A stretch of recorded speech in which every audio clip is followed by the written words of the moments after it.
Okay, I'll keep this video fairly short because it's 35 degrees outside and about 70% humidity, and it feels like a gorilla's armpit.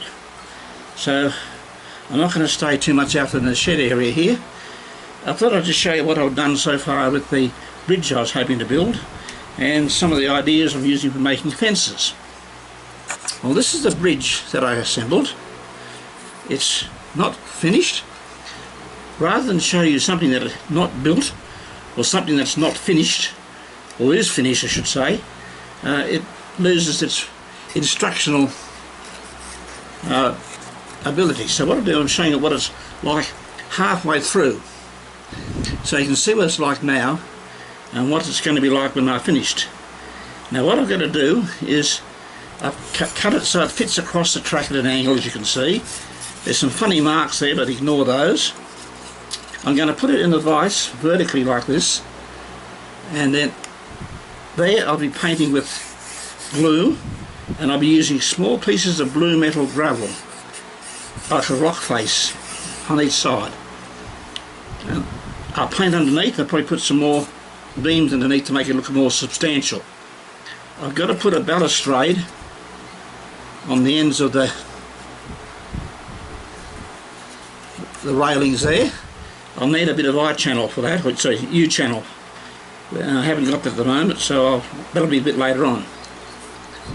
There's your two sidewalks, and in the middle here they'll be coated with a grey substance commonly known as powdered fines or powdered dust from the blue metal.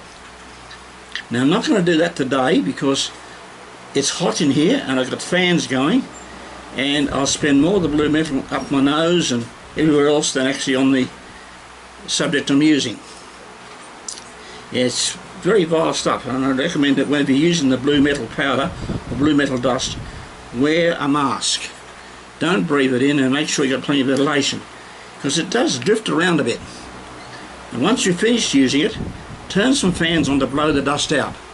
Otherwise it'll get into anything that moves, motors, you name it, and it will wreck it. Anyway, that's what the bridge is looking at like this. There's like a ladder type substance here. I actually found it at a junk shop, and I thought that's just the right height for a railing for for end scale, and it looks alright. I reckon the little things there, a couple of lights on it, some people standing there and a few cars, and you've got a fair dinkum bridge.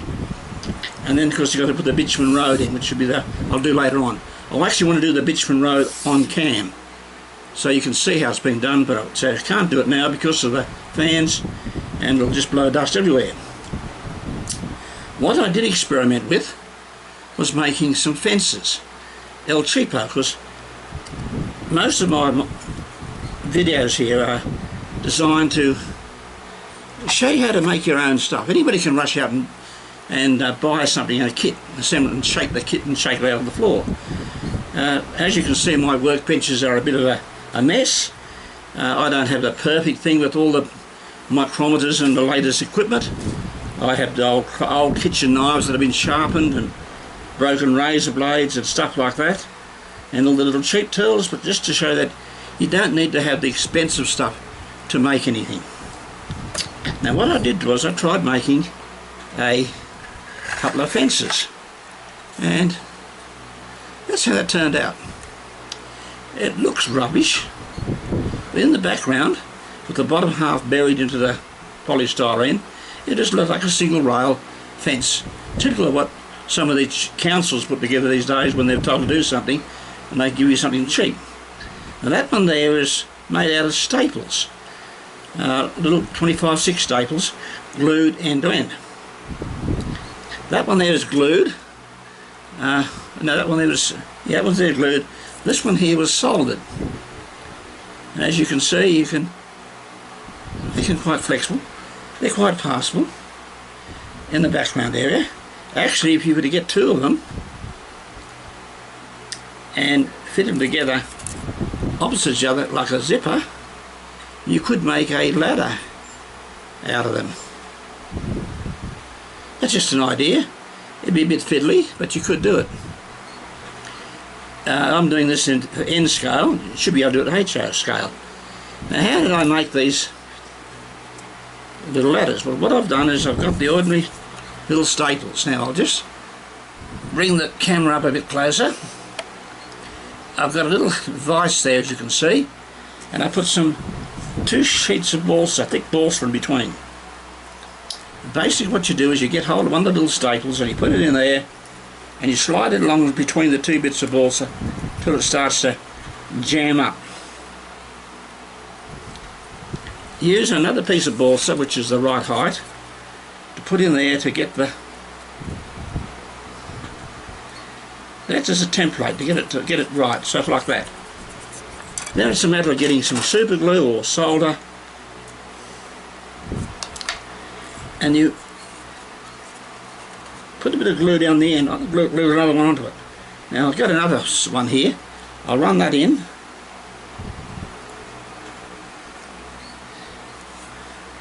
Push the wood along slightly so that they match up. Use pieces of wood to move your staples into position. Don't use a screwdriver because sometimes they're magnetic and they'll rip things apart on you. Once you've got two put in close like that, put them in together. Use a little piece of thin nosed pliers like that.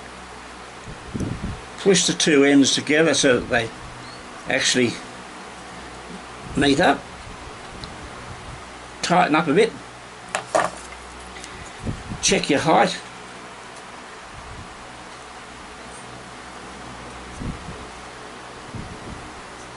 This is fiddly enough. Something you can do when you got time.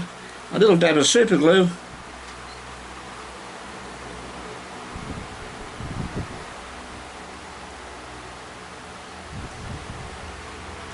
Oh, that's not going to do too well, but it's a start anyway. You get the idea anyway. You just pick that up and push it across a bit.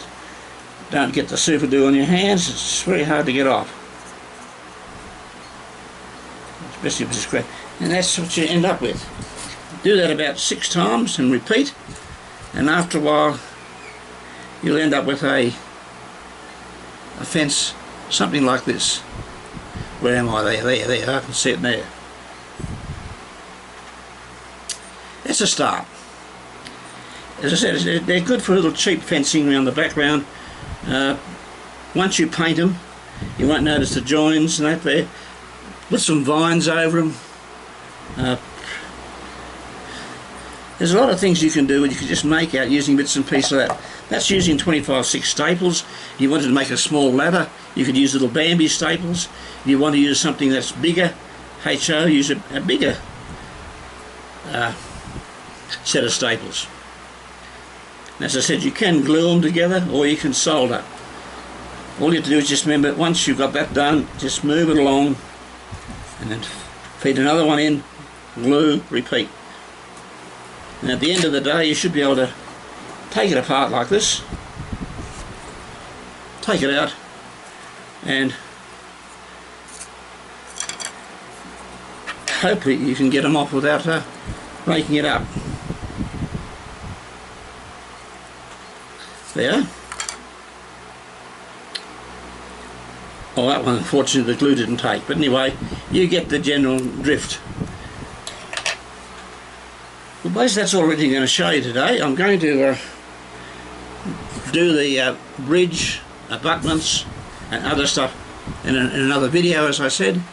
I'll have to give it a bit of a rest. Today is not a very good day for it. We had a very busy day yesterday. Literally as tired as a cat. You know, cats are like, they're always asleep. And I actually want to show it actually being done, rather than actually just show you what the end result is. In the meantime, I'll just leave it at that. Post this up before the storms roll in this afternoon. Hopefully we'll get some rain that'll fill the place down. And maybe in the next 2 days or so, I'll be able to do some more, show some more of the scenery work. Okay, that's all for this one. Oh, and subscribe. I've noticed I'm getting close to close to 300 views on my videos. The more people who watch, more who subscribe, the more that I'll show. And as I say, I'm one of those people who enjoy more of building things than actual doing things. So you're going to find a lot of my videos will be actually making trees, making roads, putting together buildings, and trying to use these things around the house that you can use for a model railway. And remember, I'm working in N scale. If you're going to work in HO scale, it'll probably be a bit easier. It's probably harder in O scale because you've got to put more detail in. And to make things even more interesting, I happened to be digging through a box of old stuff that I put aside, and I found an ancient box of mine that had all N scale people, animals and stuff that I'd forgotten about. And I'll probably bring that out in a future video as well, and we have great fun there watching me put some people around the stores and around the shops and around the roads. And this, by the way, is a piece of brass tubing. It's actually hollow, and I'm going to show you later on how to make a N-scale street light out of that. I'll give you a little teaser. Basically what you do, you have to thread a very thin wire down inside the tube. That's your earth, and then the other and you put a little white LED on the end of it, and you bend it over into the proper shape for the top. And that way you can then put one wire for your battery or your power supply onto the outer case, and the other one onto the wire inside, and you've got a street light. And you have to use a very careful method of bending to get the proper curve moving. This tubing is a little bit too narrow, the wire won't go through, but I'll do it later on with it. That'll be done, yeah, I'll do it probably later on, later on this month. I might get around to building one of those just for the fun of it. Okay, that's all this one. See you next one.